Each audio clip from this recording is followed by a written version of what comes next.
Sigahuza miryango ivugira Nairobi kuri metero 19:31 ku mirongo ya FM mu biyaga bigari no kuri internet kuri bbcgahuza.com.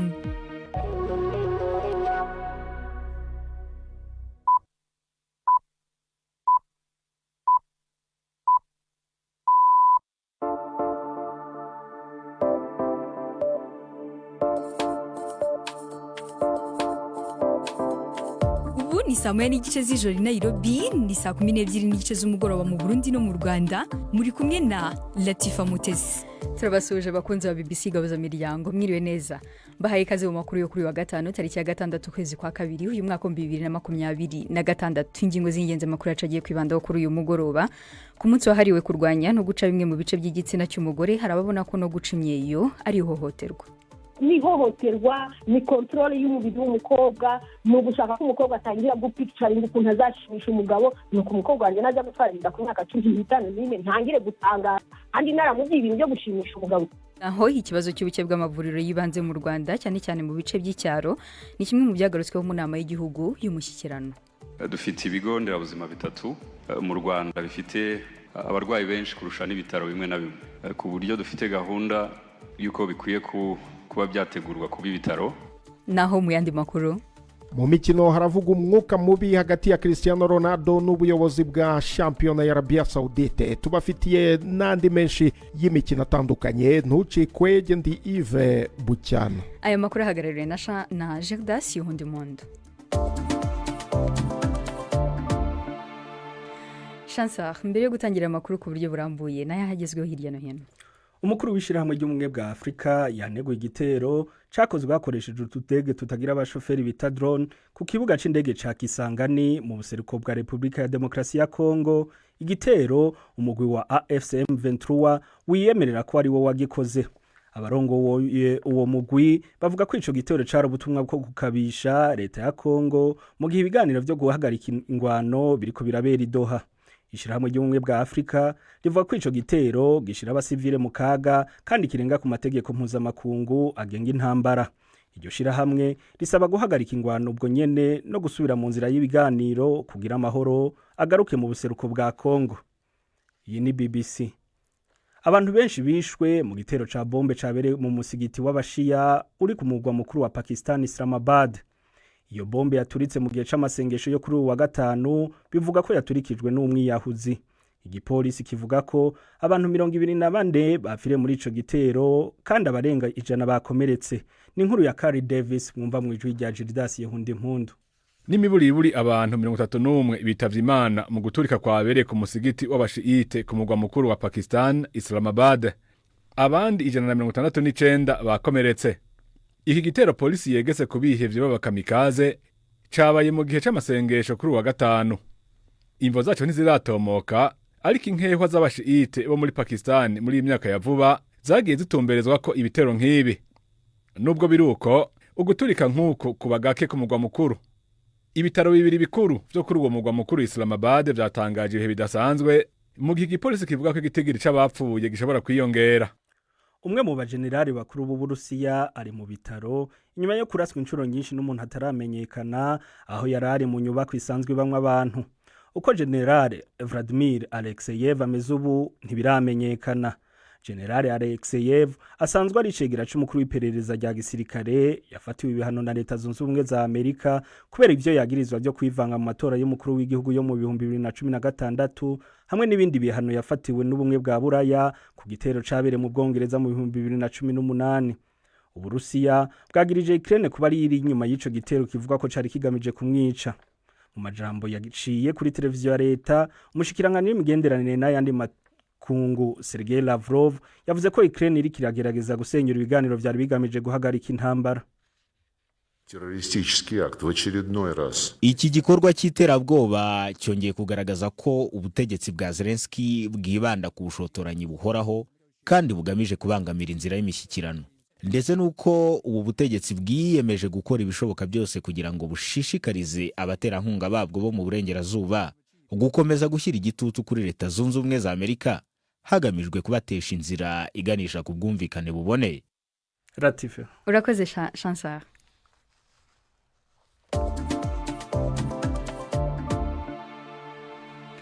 dutangiye amakuru ku buryo burambuye mu gihe isi yose yizihiza umunsi mpuzamahanga wahariwe kurwanya gukata ndetse no guhindura ibice by'igitsina by'abagore n'abakobwa hari abasanga bifitanye isano n'umuco wo guca imyeyo uzwi mu Rwanda ndetse no mu bindi bihugu. Mbere y'uko twumva ubibona gutyo tubanze tujye muri Gambia aho imiryango iharanira uburenganzira bwa muntu n'abatavuga rumwe n'ubutegetsi bagaragaje impungenge ko urubanza rw'urukiko rw'ikirenga rushobora kuvanaho itegeko ribuza gukuraho bimwe mu bice by'igitsina cy'umugore muri icyo gihugu.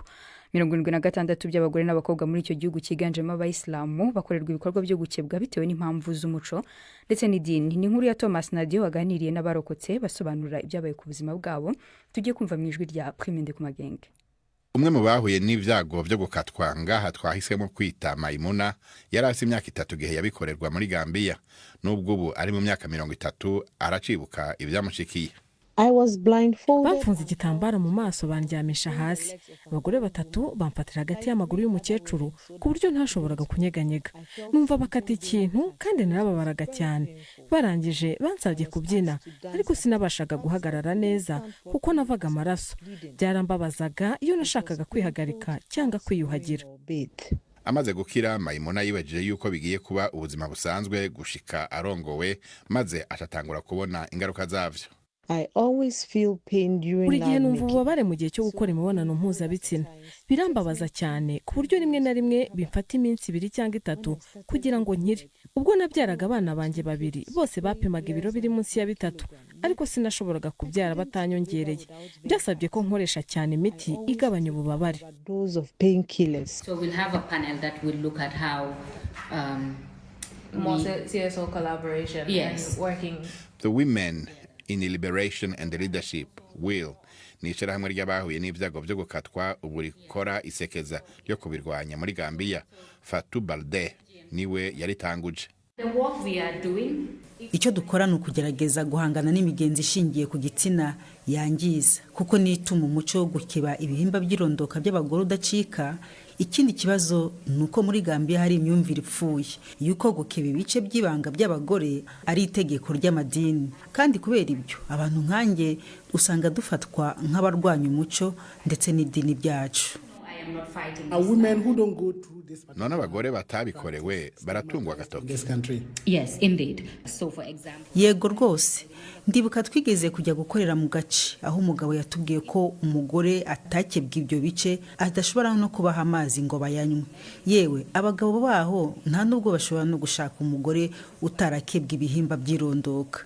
Ni nayo mpamvu rero turiho duhindura imikorere ngo ntitwibande gusa ku bagore n'abakobwa ahubwo tunabwire n'abagabo n'abasore. Kugerageza kuvanaho itegeko ryo mu 2015 rica uwo mugenzo byarahagaritswe n'abashinga amateka. Imam Fateh arondera ko iryo tegeko rivanwaho we nabo basangiye urwo rubanza ubu barujanye muri sentare ntayinyuzwa. Imva bashira imbere zishingiye ku mico n'idini kandi bavuga ko gukata byogabanya ubushurashuzi. Nuwe murongo muri Korowani uvuga yuko umugore ategerezwa gukatwa. Women should be circumcised. Korowani ntivuga ibintu byose. Samazina yose canke ibikorwa byose bivugwa neza muri yo. Ariko intumwa y'Imana Muhammad niwe yasiguye inyigisho za Korowani. Ugukatwa bishira mu kaga amagara y'abagore mu buryo butandukanye. Muganga Babanding Dafe wo ku bitaro bikuru bya Kanifing avuga yuko ibikoresho bikoreshwa muri uwo mugirwa bitaba bisukuye neza maze bigatuma abagore baziranirwa bagasebura.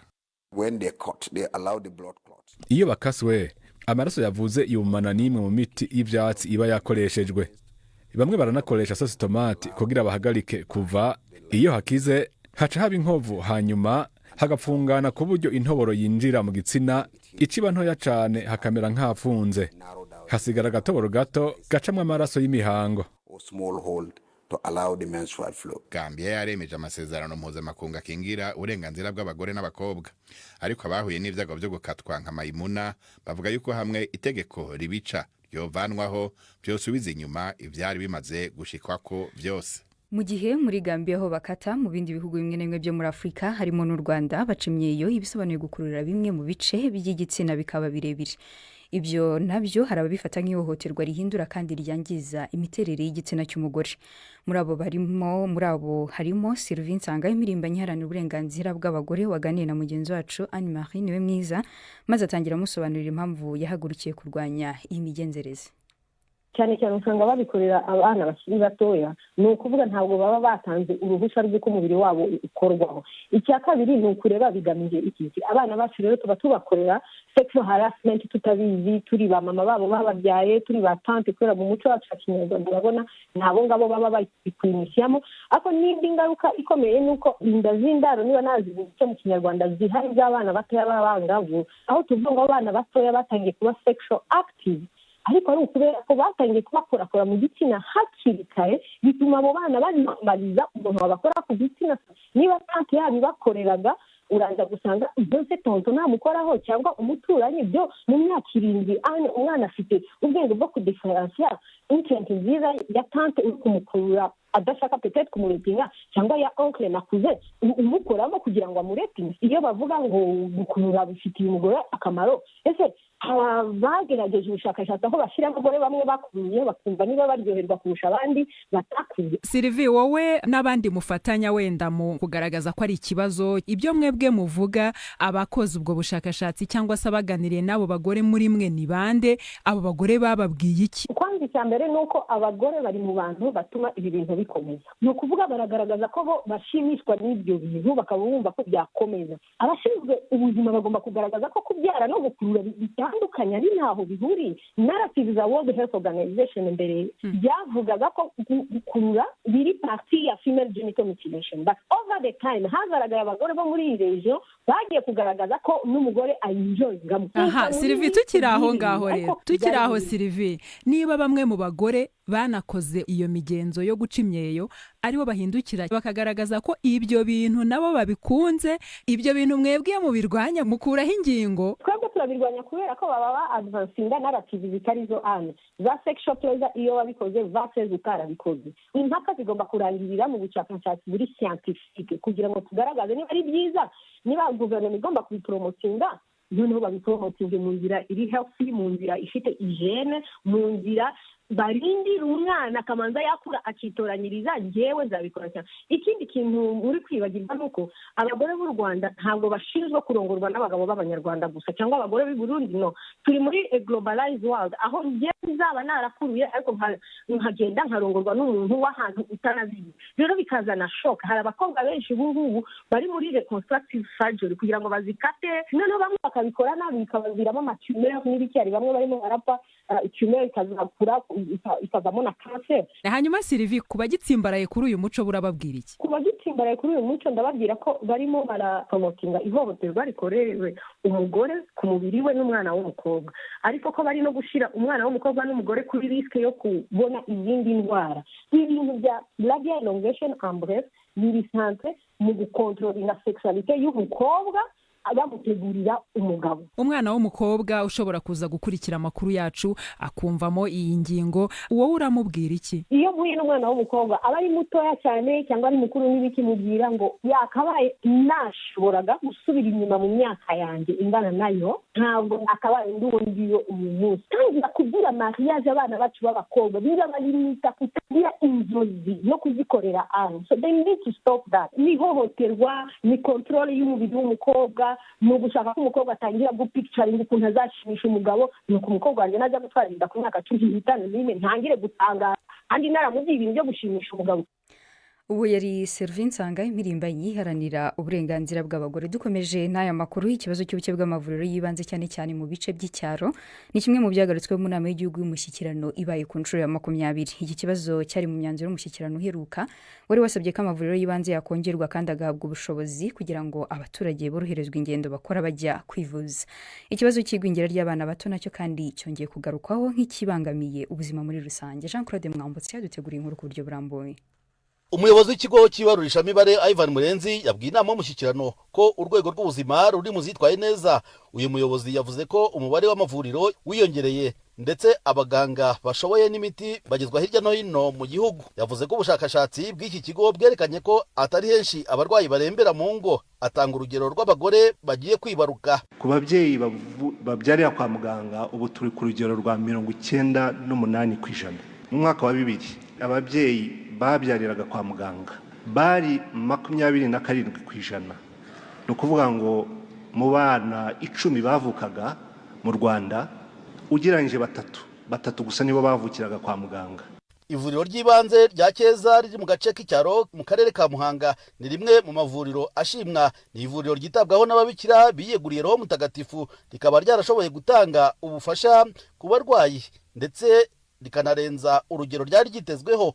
Umubikira Jacqueline Niyitegeka uriyoboye yabwiye BBC ko ryatabaye abaturage benshi bakoraga ingendo ndende berekeza ku bitaro bya Kabgayi. Aya mahirwe ariko ntabwo yageze hose. Witwa Maniraguha ukora akazi ko gutwara abantu kuri moto akunze kwiyambazwa n'abaturage mu masaha y'ijoro. Avuga ko ivuriro ry'ibanze ribegereye ridashobora gukemura bimwe mu bibazo by'uburwayi bikunze kubibasira. Kereka bashyizemo wenda nko kubyara wenda n'ibyo byakoroha nko kuba bahabyarira ukaba wahajya urwaye. Harimo abantu bagira nk'uburwayi bwa sima bakaba baguha nk'ubufasha. Hari amavuriro y'ibanze cyangwa ibigo nderabuzima byemerewe gutanga ubuvuzi bw'ibanze gusa, nyamara biganwa n'abarwayi benshi. Bimwe muri ibi bigo ngo byakira abarwayi barenze ubushobozi bifite bwo kubakira, mu gihe hari utundi duce turimo ibitaro bitagira abarwayi benshi. Muri uyu mushyikirano Minisiteri y'Ubuzima yemeye ko iki kibazo gihari ariko ko hari umuti kiri gushakirwa. Uyu ni Dr Sabin Sanzimana, Minisitiri w'Ubuzima. Dufite ibigo nderabuzima 3 mu Rwanda bifite abarwayi benshi kurusha n'ibitaro bimwe na bimwe. So Bigogwe irimo Rutare ndetse na Ngeruka, ku buryo dufite gahunda yuko bikwiye kuba byategurwa kuba ibitaro. Ikiri gukorwa nuko nka Bigogwe ubwayo ifite abaganga 5 medical doctors. Ubundi bigo nderabuzima murabizi ko bitagira abaganga. Icyo ni cyari cyakozwe kugira ngo babashe guha abaturage ubuvuzi.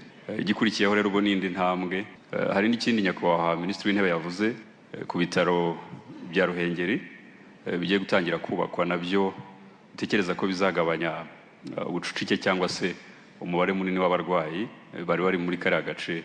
Muri uyu mushyikirano kandi hongeye kuvugwa ku kibazo cy'igwingira ry'abana nka kimwe mu bibazo bibangamiye ubuzima bw'abaturage. Byavuzwe ko hari aho igwingira riterwa n'ubuke bw'ibiribwa, ariko ngo hari n'aho bishobora kuboneka ariko inzitizi ikaba imyumvire y'abaturage. Avuga kuri iki kibazo, Perezida Kagame yavuze ko bidakwiye gutunga agatoki abaturage bashinjwa kutumva, ahubwo ngo n'abayobozi bakwiye kwikebuka bagafasha abo bashinzwe guhindura imyumvire. Jean Claude Mwambutsa, BBC Gahuza Miryango, i Kigali. Jean Claude Mwambutsa arakoze cyane. Aya makuru tuyakomereze mu kiganiro imva n'imvano cyo kuri uyu wa gatandatu, aho mu kiganiro cyari cyanyuze mu itangazamakuru mu vuga butumwa Chris Ndikumana ukoresha cyane murandasi mu gukwirakwiza ubutumwa yise Kanguka yagiranye ikiganiro na BBC Gahuza Miryango. Reka tubasogongezeho bimwe mu bizaba bikubiye muri icyo kiganiro yagiranye na mugenzi wacu Siriake Muhawe nayo. Yatangiye asobanura uko Kanguka yagitangiye. Kanguka agiye gutangura 2015 iju yambwiye ati tangura uvuge. Navuga nti shaka kuvuga. Cini ikundira kwandika nivyo byareze. Ariko avuga ati tangura uvuge. Ico gihe nabikoze nko kubaha gusa. Ico gihe WhatsApp yagira ama groupe abantu bakaja mwijana abantu bashika nka 300 mfise. Mfata aka audio. Ntanga ijambo ryo guhumuriza gusa iminota 7. Iyo audio rero niyo novuga yuko yavyaye Kanguka. Kuko abantu 300 nabihaye sinzi igitangaza Imana yakoze. Buke mu gitondo nasanze byaravye yumvije abantu barenga ibihumbi. Wafite amadeni menshi aho uvuga yuko hageze igihe ahubwo ugurana kugira uri B. Nabaye muzanwa amadeni biteye ubwoba gushika mu 2009. Ariko uri umuntu avuga ubutumwa kuri internet na site bari bampaye ngira kwa gusa navuga kuri Facebook nandika ama email nanzwe nk'umukozi w'Imana. Ariko rero cyari kibazo gikomeye kuko n'abampa amadeni bayanyizera nk'umukozi w'Imana kumuvuga butumwa. Ariko utazi yuza kuyakura. Ntazo ndakura kugira nk'ubunye wewe usiri yako mpaye deni ngashasaba uyundi iyo yundi ampaye ngashanda gusubiza. Ivyo rashaka kunda mwanya muto hakagera igihe nkaba bloke. Wewe usiri yako ya turu ikaba bloke. ukarindira ko ndaguha ukabura bamwe nibaza ko kakazina wakaronse ku escrow banjyana mu escrow mbwa nawe mbarira gutya bayugira abandi nkumva ko bavuze ngo naka no mu escrow none wumva barabesha ngo nuko nivyo namambwira abakozi b'Imana cyangwa abakizwa muri rusangi nabamvuga nti ubuzima bw'amadeni burimo umuvumo ndabwiza ukuri kuko mu 2009 maze kwitwa umwescro ko niko ndiba abantu mbesha nageze handabwira Imana nti ubu rero nta deni sura gufata nkumva amaje bambwira none uzobaho gute ndi pray gupfa sinzopfa nsuye gufata ideni ibiba bibe ninapfa bazompamba ntakundi kandi nto naciye mbohoka mu nyuma watanguye gusengera abantu urungi ku butombwa bwakanguka noneho uronka umuhamagara wo gukiza abantu bwa mbese nkiza abantu ni Yesu abakiza icyo nicyo twashaka kumenya bigenda gute nivyo Yesu avuze ngo mukiza abantu niko yavuze ariko nta muntu akiza umuntu kuko yaba nkiza abantu sinogwara najewe kandi nta mugore wanje yogwara nta mwana wanje yogwara umunsi unegeze umugore wanje kugwara akagupfa aje no mu bitaro aho rero ubu naravyiguza uraterereza igisabisho muri kanguka ko gatandatu nabwiye abantu ni abantu mudukunda mudusengere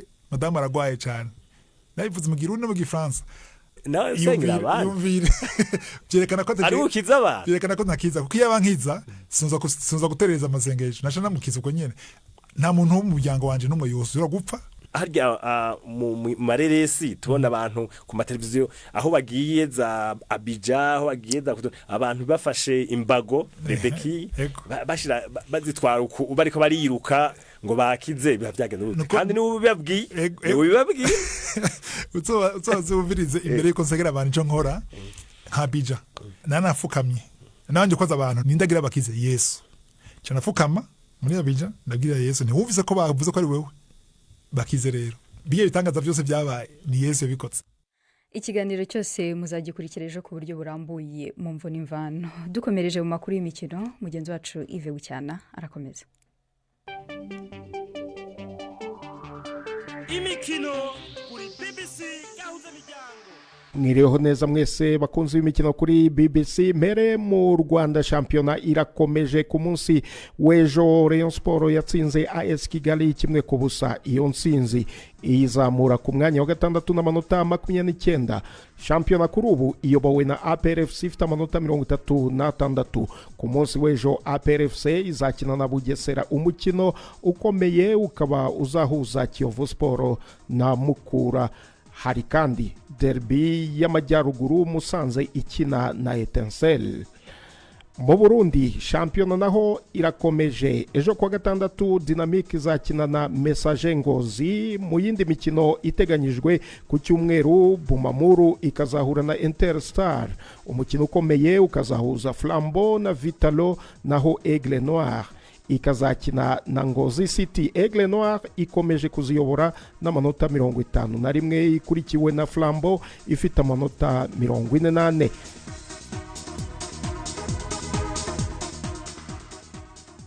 Ahandi ku isi ubuyobozi bwa shampiyona ya Arabia Saudite bwihanangirije Cristiano Ronaldo ko nta muntu ku giti cye uko yaba ameze kose ugena ibyemezo birenze ikipe yabo. Rutahizamu wa Portugal w'imyaka 41 yanze gukina umukino w'ikipe ye ya Al Nassr kuwa mbere ubwo bakinaga na Al Riyad. Ikinyamakuru cyo muri Portugal Abola cyatangaje ko Ronaldo yanze gukina kubera ko atishimiye uburyo iyi kipe iyobowe n'ikigega cy'ishoramari rusange cya Arabia Saudite. BBC yo yabwiwe ko Karim Benzema wahoze akinana na Cristiano Ronaldo mu ikipe ya Real Madrid yimukiye mu ikipe iyoboye shampiyona Al Hilal avuye mu ikipe ya Al Ittihad mu ntangiriro z'iki cyumweru akaba ariyo mpamvu nyamukuru yatumye Ronaldo yivumbura kuri Al Nassr. Ejo kuwa kane rutahizamu w'Ubufaransa Benzema w'imyaka 38 yatsinze hat-trick no kuvuga ibitego bitatu wenyine ku mukino wa mbere yakiniye ikipe ya Al Hilal itsinze Al Akdud ibitego 6 ku mwuka.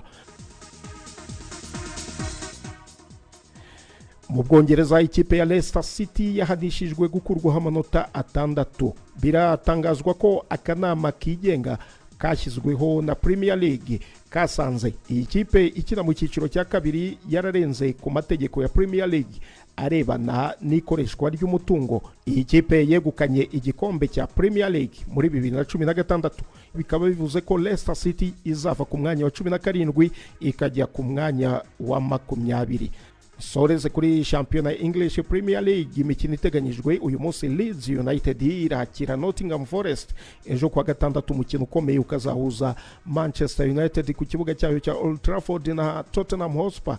United irashaka gutsinda umukino wa kane yikurikiranyije iyobowe n'umutoza mushya Michael Carrick, ni mu gihe Arsenal iyoboye shampiyona izaba ishaka gushimangira umwanya wayo wa mbere no kurusha amanota menshi Manchester City iyikurikiye ihura na Sunderland ku kibuga cya Emirates, mu gihe Manchester City yo ku cyumweru izajya kwisobanura na Liverpool ku kibuga cya Anfield. Ayo niyo makuru y'imikino nabateguriye uyu munsi. Gendi Yves Bucyana. Mu kiganiro baza muganga cyo kuri uyu munsi tugiye gusobanukirwa indwara ya bilharzioze ikunze guterwa n'umwanda. Ni mu kiganiro mugenzi wacu Vete Kabatesi yagiranye na Nathan Hitiyaremye ushinzwe kurwanya indwara zititabwaho mu kigo cy'ubuzima mu Rwanda RBC.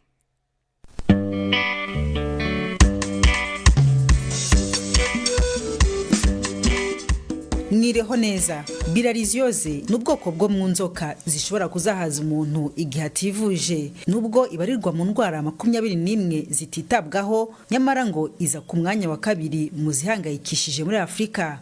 Mu Rwanda se byifashe biti? Nathan Hitiyaremye ashinzwe kurwanya indwara zititabwaho mu kigo cy'igihugu cy'ubuzima RBC. Bilharzioze ni indwara igaragara mu Rwanda kandi ni indwara iduhangayikishije. Nko muri Afurika niyo ndwara ya 2 iteye ikibazo nyuma y'indwara ya malaria. Rero ikintu cy'abagitera ubu burwayi ni iki? Ni indwara iterwa n'inzoka bita schistosoma, yandura inyuze mu ruhu, hanyuma ikagenda ikanya mu nzira y'amaraso, ikagera mu bihaha, igakomeza mu mutima no mu mwijima, hanyuma ikazarangiza igiye mu mara, ari naho nyine za nzoka Bilharzioze nkuru iba iri, igatangira gutera amagi. No kuvuga ubundi bitangirira ku muntu urwaye Bilharzioze, akagenda akituma ku gasozi cyangwa mu mazi. Noneho yamaze kwituma ya magi, imvura irayamanura ikageza mu gishanga. Niba ari yitumye mu gishangaho ni direct naho ngaho tuba twamaze kugira ubushobozi bwo kwinjira mu ruhu rw'umuntu uri muri cya gishanga. Ntabwo umuntu uri ku musozi ashobora kwandura Bilharzioze. Muri cya gishanga arimo ahinga umuceri, arimo ameseramo, abana bidumbaguzamo, abarobyi mu kiyaga barimo kuroba. Hama iyo igiye muri uwo mubiri kugira ngo izageraho yica umuntu, nta bimenyetso yabanza kugaragaza wenda kugira ngo umuntu yihutire kwa muganga? Utangira rero kugira utuntu tw'uturyaryate ku birenge se cyangwa ku biganza aho yinjiriye. Noneho rero nyuma imaze kugera mu mubiri, icyambere nuko abafite umuriro mwinshi ndetse rimwe na mukabasha wayiteranya na malaria. Hanyuma ikindi ni ukubabara mu nda. Muri rusange inda yose uhereye kuri biriya bice bigaragaramo umwijima, igifu, amara, amato n'amanini. Hanyuma rero umuntu yamaze kugira ibyo bimenyetso, noneho wenda ahita no kugira ibibazo bijyanye na cyo twakwita complication cyangwa se ingaruka, cyane cyane kubyimba k'umwijima. Ari naho byo kenshi usanga umuntu bavuga ngo arwaye urushwima kubera ko inda iba yarabyimbye. Ikindi hari kubyimba k'urwagashya narwo urangirika. Hanyuma ikindi iragenda igatera kanseri y'uruhago rw'inkari. Ikindi rero nuko Bilharzioze ishobora no kugenda ikagera mu bwonko. Hanyuma wenda ikindi navuga nuko Bilharzioze cyane cyane ku bana ibatera indwara y'imirire mibi ndetse harimo no kugwengera kw'abana. Umuntu ataragera aho ngaho iravurwa Bilharzioze? Ikiza cya Bilharzioze ni indwara umuntu ashobora kwivuza akakira. Tubaha ikinini nicyo kivura inzoka ya Bilharzioze, iravurwa rero igakira. Hanyuma ikintu cyo dukora mu Rwanda nuko buri mwaka abaturage rero baturiye ibyo bishanga bigaragaramo inzoka itera Bilharzioze tubaha ibinini bya paraquantel. Kuri wa wundi se wenda yaje yaramaze kugaragaza bya bimenyetso bikomeye, we hari icyo amarirwa? No kuvuga umuntu uko yaza kuri stage yaba ariho yose, icyo gihe aravurwa agakira. Ni ku kigero nubwo yaba imaze kugira kanseri y'uruhago rw'inkari, icyo gihe nabwo noneho wa muganga wamuvaga Bilharzioze ahita amwohereza ku muganga ushinzwe kanseri kugira ngo babe bagera uburyo bamufasha. Nathan Hitiyaremye watubwiraga kuri Bilharzioze. Ni naha rero dusoreje, naho utaha muramuke neza. ikiganiro baza muganga nicyo kitugejeje ku musozi w'amakuru twabateguriye kuri uyu mugoroba. Twabibutsa ko mushobora no kudukurikira ku mbuga nkoranyambaga zacu zitandukanye, Facebook na X BBC Gahuza, ndetse na website yacu bbcgahuza.com. Mwari kumwe nanjye Latifa Mutesi, naho kwa kwanga bw'ibyuma twari kumwe na Davis. Ayo makuru akaba yarahagarariwe na mugenzi wacu Gerdas Ihundumondo.